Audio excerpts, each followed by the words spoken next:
یہ اب جو مضمون آ رہا ہے قرآن مجید میں بہت ہی اہم مضمون ہے۔ فَأَمَّا الْإِنسَانُ إِذَا مَا ابْتَلَاهُ رَبُّهُ فَأَكْرَمَهُ وَنَعَّمَهُ فَيَقُولُ رَبِّي أَكْرَمَنِ۔ انسان کا معاملہ یہ ہے کہ جب اس کا رب اسے آزماتا ہے، اسے عزت دیتا ہے، نعمتیں دیتا ہے، تو وہ کہتا ہے میرے رب نے مجھے عزت دی۔ وَأَمَّا إِذَا مَا ابْتَلَاهُ فَقَدَرَ عَلَيْهِ رِزْقَهُ، جب اسے آزماتا ہے اور اس کا رزق جو ہے اس پر تنگ کر دیتا ہے، راشنی کر دیتا ہے، تھوڑا تھوڑا دیتا ہے، فَيَقُولُ رَبِّي أَهَانَنِ، تو وہ کہتا ہے میرے رب نے مجھے ذلیل کر دیا۔ کلا، ایسا نہیں ہے۔ آپ کو کیا خرابی نظر آئی اس میں؟ کوئی شرک نہیں ہے۔ اس نے یہ تو نہیں کہا کہ مجھے نعمتیں دی ہے تو کوئی لکشمی بائی کی کرم کی کرپا ہو گئی، یہ تو نہیں کہا۔ اللہ نے، میرے رب نے مجھے عزت دے دی، اور اگر کہیں تنگی آ گئی ہے تو یہ میرے رب نے مجھے ذلیل کر دیا۔ توحید تو مکمل ہے نا یار، یہ کسی اور دیوی دیوتا، کسی اور الہہ کا تذکرہ نہیں ہے۔ رب ہی نے مجھے عزت دی، رب ہی نے مجھے ذلیل کیا۔ تو عز من تشاء و تذل من تشاء، اے اللہ تو ہی ہے جس کو چاہتا عزت دیتا، جس کو چاہتا ذلیل کر دیتا۔ تو کیا خرابی کیا ہے اس میں؟ اس میں خرابی یہ ہے کہ اس دنیا میں جو کچھ تمہیں ملتا ہے تم اسے عزت مت سمجھو، یہ امتحان ہے، اور اگر کبھی تنگی آتی ہے اسے ذلت نہ سمجھو، یہ بھی امتحان ہے۔ یہ برابر ہے۔ یہ تم نے اسے عزت سمجھا، دھوکہ کھا گئے، اس کو ذلت سمجھا، دھوکہ کھا گئے۔ چاہے توحید انٹیکٹ ہے آپ کی، لیکن توحید جو ہے وہ تو یوں سمجھیے کہ جڑ بنیاد ہے نا ہدایت کی، اس سے اوپر بھی تو منزلیں ہیں ہدایت کی کہ نہیں۔ یہ امتحان ہے۔ ایک لفظ جو کامن ہے، اذا ما ابتلاہ ربہ فاکرمہ، جب اسے ابتلا میں ڈالا اور ابتلا میں عزت دی۔ دیکھیں اب کرتا کیا ہے، صبر کر، یہ شکر کرتا ہے، اپنی جو بھی ہم نے اس کو نعمتیں دی ہیں وہ حقداروں کو ان کے حق ادا کرتا ہے کہ نہیں کرتا ہے۔ یہ عزت نہیں ہے، عزت تو تب ہوگی جب تم اس امتحان میں پورے اترو گے۔ ذالک یوم التغابن، وہ تو قیامت میں پتہ چلے گا کہ کس کے لیے عزت تھی، کس کے لیے نہیں۔ کسی کو تنگی دی ہے تو یہ ذلت نہیں ہے، دیکھنا ہے صبر کرتا ہے کہ نہیں کرتا۔ کہیں یہ بالکل مستر ہو کر اور اپنی عزت نفس جو ہے ہتھیلی پر رکھ کر لوگوں کے سامنے مانگنے کے لیے تو نہیں نکل جاتا، پتہ چل گیا نا۔ تو یہ امتحان ہے۔ تو پہلا درجہ سمجھیے کہ چاہے فراوانی ہو، عیش ہو، آرام ہو، دولت ہو، یہ بھی امتحان۔ تکلیف ہے، رنج ہے، محنت ہے، مشقت ہے، اسرت ہے، تو یہ بھی امتحان۔ دونوں برابر ہو گئے۔ اب بھی ہدایت اس سے اوپر بھی ہے ایک۔ ہمارے دل میں یہ چور رہے گا پہلا امتحان آسان ہے، دوسرا مشکل ہے۔ نہیں، حقیقت اس کے برعکس ہے۔ پہلا مشکل ہے، یہ دولت میں رہ کر بھول جانے کا آپ کے اندر زیادہ امکان ہے۔ الہا، حدیث آپ کو سنائی تھی، ما قل و کفا خیر مما کثر و الہا، اگر زیادتی ہوگی، دولت ہوگی تو اللہ کو بھول جاؤ گے، تو زیادہ سخت نقصان یہ ہے، زیادہ بڑا امتحان یہ ہے۔ اور اگر ناپ تول کر مل رہا ہے تو ہر وقت اللہ یاد رہے گا، یہ ہلکا ہے، در حقیقت وہ بھاری ہے۔ اور اسی میں وہ واقعہ نوٹ کر لیجئے امام احمد ابن حنبل رحمۃ اللہ علیہ کا، کہ جب وہ مار پڑ رہی تھی کہ جس کے بارے میں الفاظ ہے کہ ہاتھی کو بھی وہ مار پڑتی تو بلبلا اٹھتا، اس وقت آنکھوں میں آنسو نہیں آئے۔ کب آئے؟ جب بادشاہ وقت، خلیفہ وقت کا ایلچی آیا ہے اشرفیوں کے توڑے لے کر کہ یہ بادشاہ نے آپ کے لیے نذرانہ بھیجا ہے، تب رو پڑے، اے اللہ میں اس امتحان کے قابل نہیں ہوں، یہ امتحان سختر ہے۔ تو یہ ہے درجہ بدرجہ، لَتَرْكَبُنَّ طَبَقًا عَنْ طَبَقٍ، تو ہدایت کے بھی یہ درجے ہیں۔ پہلا درجہ تو یہ ہے کہ جو بھی ہے اللہ کی طرف سے ہے، تنگی ہے تو اللہ کی طرف سے، اور فراوانی ہے تو اللہ کی، یہ توحید تو پوری ہو گئی آپ کی، اللہ کی طرف سے۔ لیکن اس میں اب آگے درجے ہیں کہ یہ امتحان ہے، یہ بھی امتحان، وہ بھی امتحان، اس اعتبار سے دونوں بھی امتحان ہیں، یہ دونوں برابر ہیں۔ اس سے بھی اوپر یہ ہے، وہ امتحان مشکل ہے فراوانی والا، اور یہ امتحان جو ہے یہ آسان ہے۔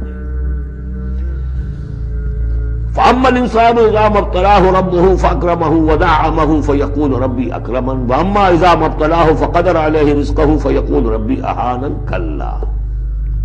اب یہ نوٹ کر لیجئے، ہدایت و ضلالت اس دنیا میں جو مختلف حالتیں انسان پر طاری ہوتی ہیں، یا نعمتوں کی بارش ہو رہی ہے، یا تنگی ہے، فقر ہے، احتیاج ہے، دنیاوی حیثیت ہے، وجاہت ہے، یا دنیا میں گمنامی ہے، کسنوی پرست کے بھیا کیس تھی، کوئی آپ کا حال ہی نہیں پوچھ رہا کہ تم ہو کون، تمہارے منہ میں کتنے دانت تھے، یا یہ کہ دنیا میں اقتدار کی کسی مسند پر انسان بیٹھا ہے، یا یہ کہ کوئی اس کے ہاتھ میں اختیار نہیں. یہ تمام جو حالات انسان پر طاری ہوتے ہیں، ان کے جواب میں جو طرز عمل فکری اعتبار سے اور عملاً انسان اختیار کرتا ہے، اس کے 4 درجے ہیں. پہلا درجہ ہے انتہائی گمراہی، ضل ضلالا بعیدا. وہ کیا ہے؟ اگر عزت ہوئی، نعمتیں ملی، فلاں دیوی یا دیوتا کی نگاہ کرم ہے، اس کی کرپا سے یہ ہو گیا. اور اگر کوئی تکلیف آ گئی، مصیبت آ گئی، معلوم ہوتا کہ فلاں دیوی یا دیوتا ہم سے ناراض ہو گیا، یہ کالی دیوی کی طرف سے کوئی مصیبت آ گئی ہے، یا یہ کہ یہ لکشمی دیوی کی نگاہ کرم ہے کہ ہمیں دولت مل گئی ہے. یہ تو ہے شرک. شرک ہونے کے اعتبار سے یہ ہے ضل ضلالا بعیدا، انتہائی پستی. اس پستی سے اوپر آئیں گے تو توحید کی پہلی منزل ہے. عزت دی اللہ نے دی. اگر کوئی تنگی آ گئی، فقر، تکلیف، کوئی ذلت، رسوائی، یہ بھی اللہ کی طرف سے. ایک اعتبار سے تو انسان ہدایت پر آ گیا. بڑی گہرائی تھی اس گندگی کی اور اس خباثت کی جو شرک جس کا نام ہے، اس سے انسان نکل آیا، نجاست سے. توحید تو ہے، لیکن ابھی اس میں اس کی گمراہی کا ایک ایلیمنٹ شامل ہے. اور یہ گمراہی سے جب تک آگے نہیں آئے گا، اوپر نہیں ابھرے گا، اس کا طرز عمل کیا ہوگا کہ ذرا کچھ مل گیا، عزت مل گئی، پھولے نہیں سما رہے، اب زمین پر قدم نہیں ٹک رہے، گردن اکڑ رہی، کہیں محرومی ہو گئی، کوئی تکلیف آ گئی، کوئی مشقت، فقر آ گیا، اب بجھ کر رہ گئے. ان دونوں کیفیات میں انسان کا پینڈولم جو ہے وہ ایکسٹریم کو جائے گا. یہ کب ہوگا؟ جبکہ انسان یہ سمجھتا ہے کہ اس دنیا میں جو دولت مل گئی یا عزت مل گئی تو یہ گویا کہ بڑی کوئی قابل فخر شے ہے. اور اگر یہاں پر کوئی تکلیف آ گئی، کوئی مصیبت آ گئی، فقر و فاقہ آ گیا تو یہ گویا کہ بہت ہی اہانت آمیز شے ہے.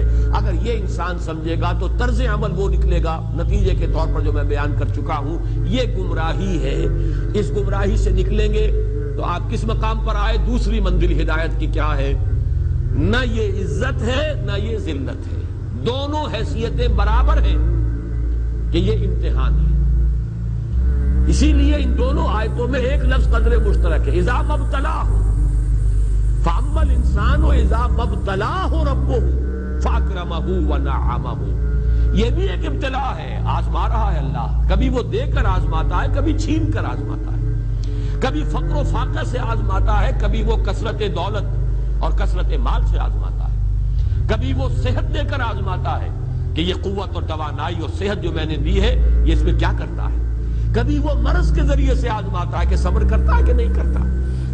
ہمارے لیے شکوہ اور شکایت تو اس کی زبان پر نہیں آ جاتی، نالا اور شیون تو نہیں آ جاتا، تکلیف جھیلتا ہے کہ نہیں جھیلتا، اس میں تحمل ہے کہ نہیں ہے، تو صبر کرتا ہے یا شکر کرتا ہے. یہ دونوں کیفیات در حقیقت اس اعتبار سے مساوی ہے. یہ بھی امتحان، یہ بھی امتحان. یہ حقیقت جب سامنے ہوگی اب وہ پینڈولم جو ہے وہ بہت کم ہو جائے گا. یعنی انسان میں طبعی طور پر تو ایک اثر ہوتا ہے غیر اختیاری. کسی چیونٹی نے کاٹا آپ کے پاؤں پر، آپ اپنا پاؤں ہٹا لیں گے، اس میں کوئی ارادہ نہیں، یہ ریفلیکس ایکشن ہے، غیر اختیاری فعل ہے. اس حد تک تو انسان ضرور متاثر ہوتا ہے، اس سے تو کوئی انسان جو ہے وہ بلندر نہیں ہو سکتا. حضرت ابراہیم رضی اللہ تعالیٰ عنہ، حضور کے وہ نومولود فرزند، انتقال جب ہو رہا تھا آپ کی آنکھوں میں آنسو آ گئے. اب یہ ایک طبعی اثر ہے، ایک فعل ہے، انفعالی کیفیت ہے جو بالکل طبعی ہے. لیکن یہ نہیں کہ اس کی وجہ سے انسان کی زبان پر کوئی شکوہ آ جائے، کوئی شکایت آ جائے، یہ نہیں ہوگا. یہ ایمان کے منافی ہے. اسی طریقے سے اگر کوئی خوشی ہوئی ہے تو چہرے کے اوپر ایک نکھار آ جائے گا، تبسم آ جائے گا، اس سے زائد نہیں. اس حد تک تو یوں سمجھیے کہ انسان کا طبعی تقاضا ہے. اس سے زیادہ یہ پینڈولم اگر سوئنگ کر رہا ہے تو گویا کہ اس حقیقت سے انسان محجوب ہے کہ یہ بھی امتحان ہے، یہ بھی امتحان جو ہم سورہ حدید میں پڑھ چکے ہیں. ما اصاب من مصیبت فی الارض ولا فی انفسکم الا فی کتاب من قبل ان نبراها ان ذلک علی اللہ یسیر لکی لا تعصوا علی ما فاتکم ولا تفرحوا بما آتاکم. اللہ تمہیں کچھ دے تو اتراؤ مت، اللہ تم سے کچھ چھین لے تو اس کے اوپر افسوس مت کرو. یہ نتیجہ ایمان کا نکلنا چاہیے. اگر تمہیں ایمان ہے اللہ پر، اگر تمہیں یقین ہے کہ جو کچھ ہوا ہے اللہ کے اذن کے بغیر نہیں ہوا، اگر تمہیں یقین ہے کہ اللہ نے جو میرے لیے طے کیا ہے اس میں میرے لیے خیر ہی ہے، چاہے فی الحال، فی الوقت، فوری طور پر مجھے ناگوار محسوس ہو رہی ہے بات، لیکن یقیناً میرے لیے اس میں خیر ہے میرے رب کی طرف سے کہ ہر ساقی ما ریخت عین الطاف است۔ ہم تو شارٹ سائٹڈ ہیں، ہم دیکھ نہیں سکتے کسی شے کو، ہم اس کے ظاہر کو دیکھ کر گھبرا اٹھتے ہیں کہ یہ تو تکلیف آ گئی، کیا پتا اسی کے پردے میں اللہ کی رحمت آ رہی ہے۔ میں نے وہ رئیس امروہوی کے اشعار آپ کو کئی دفعہ سنائے ہیں۔ وہ وقت آیا کہ ہم کو قدرت ہماری سعی و عمل کا پھل دے، بتا رہی ہے یہ ظلمت شب کہ صبح نزدیک آ رہی ہے۔ ابھی ہے کچھ امتحان باقی، فلاکتوں کے نشان باقی، قدم نہ پیچھے ہٹے کہ قسمت ابھی ہمیں آزما رہی ہے۔ رئیس اہل نظر سے کہہ دو کہ آزمائش سے جی نہ ہارے، جسے سمجھتے ہو آزمائش وہی تو بگڑی بنا رہی ہے۔ اسی آزمائش سے تو بگڑی بنے گی، اسی سے تو تمہارا خیر جو ہے اجاگر ہوگا، سامنے آئے گا، پتہ چلے گا who's who, what is what۔ ابو بکر میں کتنا یقین اور ایمان تھا، کہ کیسے معلوم ہوگا، کیسے معلوم ہوگا کہ بلال میں کتنا سہار، کتنا تحمل تھا، کتنا صبر تھا، اگر وہ مصیبت ان پر نہ آتی کہ جو امیہ ابن خلف کے ہاتھوں ان پر قیامت ٹوٹ رہی تھی۔ تو یہ ساری چیزیں جو ہے ما اصاب من مصیبت فی الارض ولا فی انفسکم الا فی کتاب من قبل ان نبرأ ان ذلک علی اللہ یسیر لکی لا تعصوا علی ما فاتکم ولا تفرحوا بما آتاکم واللہ لا یحب کل مختال فخور۔ اگر اس حقیقت سے محجوب ہو جاؤ گے تو پھر اختیال اور فخر اور گھمنڈ پیدا ہو جائے گا تمہارے اندر، یا دوسری طرف مایوسی، کمر ہمت ٹوٹ کر رہ جائے گی، خودکشی کرنے کو انسان آمادہ ہو جاتا ہے، ذرا کوئی ناکامی دنیا میں آ گئی، کوئی تکلیف آ گئی۔ یہ ہے در حقیقت تیسری منزل، ہدایت کی دوسری سیڑھی۔ پہلا کیا تھا؟ نہاد ضل ضلالا بعیدا، کوئی خیر مل گیا تو کسی دیوی کی نگاہ کرم، کوئی تکلیف آ گئی تو کسی دیوتا کی ناراضی، یہ تو ہے ضل ضلالا بعیدا۔ اس سے اوپر آئے، یہ پہلی سیڑھی ہدایت کی ہے۔ عزت ہے تو اللہ کی طرف سے، اور اگر کوئی ذلت ہے، تنگی ہے تو اللہ کی طرف سے۔ یہ ہدایت کا آغاز ہو گیا، یہ توحید کی بنیادی منزل ہے۔ اس سے اگلی منزل، یہاں کی ذلت ذلت نہیں، یہاں کی عزت عزت نہیں۔ ذالک یوم التغابن، ہار اور جیت کے فیصلے کا دن تو قیامت کا دن ہے۔ وہاں معلوم ہوگا جس کو اس روز عزت ملی وہ عزت والا ہے، جو اس روز ذلیل ہو گیا وہ ذلت والا ہے۔ یہ تو امتحان ہے، دار الامتحان ہے۔ خلق الموت والحیات لیبلوکم ایکم احسن عملا، یہ تو دار الامتحان ہے۔ امتحان ہونے کے ناطے دونوں برابر ہیں۔ اس سے اوپر ہے ایک چوتھی منزل، ہدایت کی تیسری منزل۔ وہ کیا ہے؟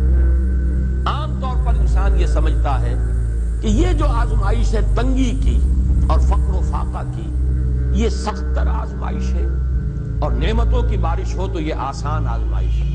یہ بھی ابھی گمراہی کا ایک پرت جو ہے اس کی باقی ہے۔ ابھی ہدایت کا جو کامل جو ہوگا انکشاف، وہ کب ہوگا؟ جب انسان اس حقیقت کو جان لے کہ جہاں وسعت ہو، جہاں کثرت ہو، وہ زیادہ بڑا امتحان ہے، سخت امتحان ہے، بجائے اس کے کہ اگر قلت ہے، کمی ہے، یہ کم تر امتحان ہے، یہ کم بھاری امتحان ہے۔ کیوں؟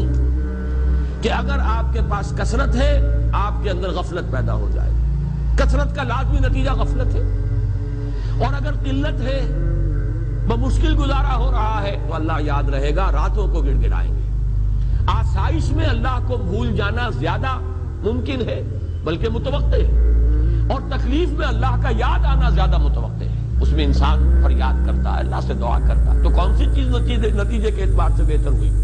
معلوم ہوا یہ امتحان جسے آپ ہلکا سمجھ رہے ہیں، یہ سخت تر ہے۔ اگر اصل کامیابی قیامت کی اور آخرت کی ہے تو یہ امتحان زیادہ سخت ہے بنسبت اس امتحان کی، اگرچہ اس امتحان کی بھی ایک آخری شکل ہے جس کے بارے میں حضور نے فرمایا کاد الفقر ان یکون کفرا۔ لیکن عام حالات میں یہ سمجھ لینا چاہیے کہ یہ بھی امتحان، یہ بھی امتحان۔ لیکن اگر تنگی ہے، اس کے لیے بھی حدیث بڑی پیاری ہے، حضور نے فرمایا ما قل و کفا خیر مما کثر و الہا۔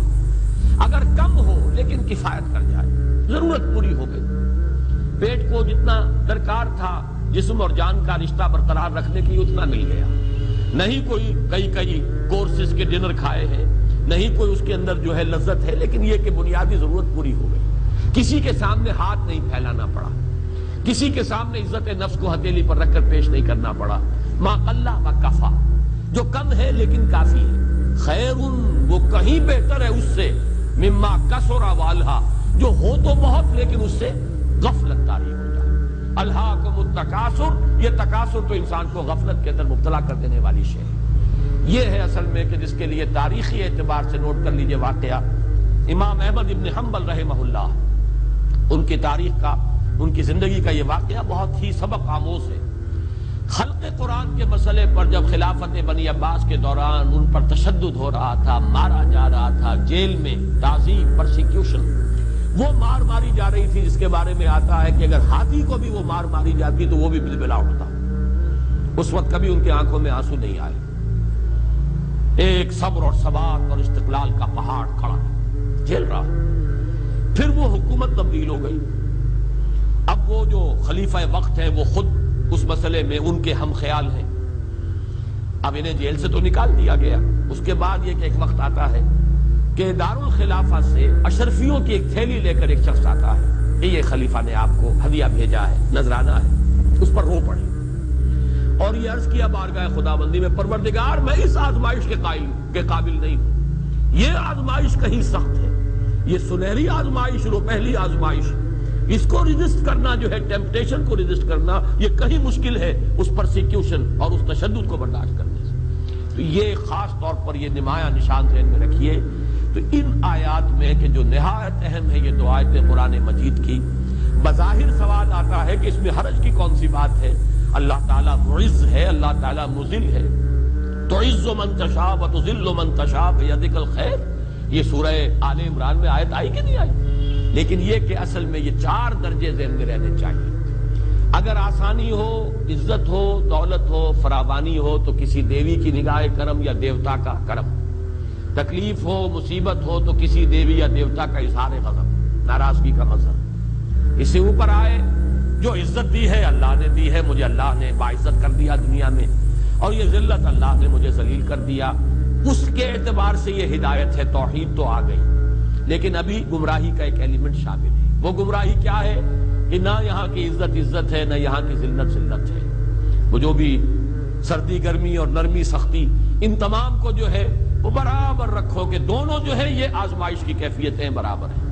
یہ ہو گئی گویا کہ اس سے ایک درجہ بلند۔ ابھی اگر ذہن میں آپ کے یہ ہے کہ یہ فراوانی اور دنیا میں نعمتوں کی بارش اگر ہو رہی ہو تو اس کو سمجھنا کہ یہ ہلکی آزمائش ہے، اور اگر فقر و فاقہ ہو، تنگی ہو، گمنامی ہو اور دنیا کے میں کوئی حیثیت اور اہمیت حاصل نہ ہو تو یہ گویا کہ زیادہ سخت امتحان ہے، تو ابھی گویا کہ گمراہی کا ایک ایلیمنٹ موجود ہے۔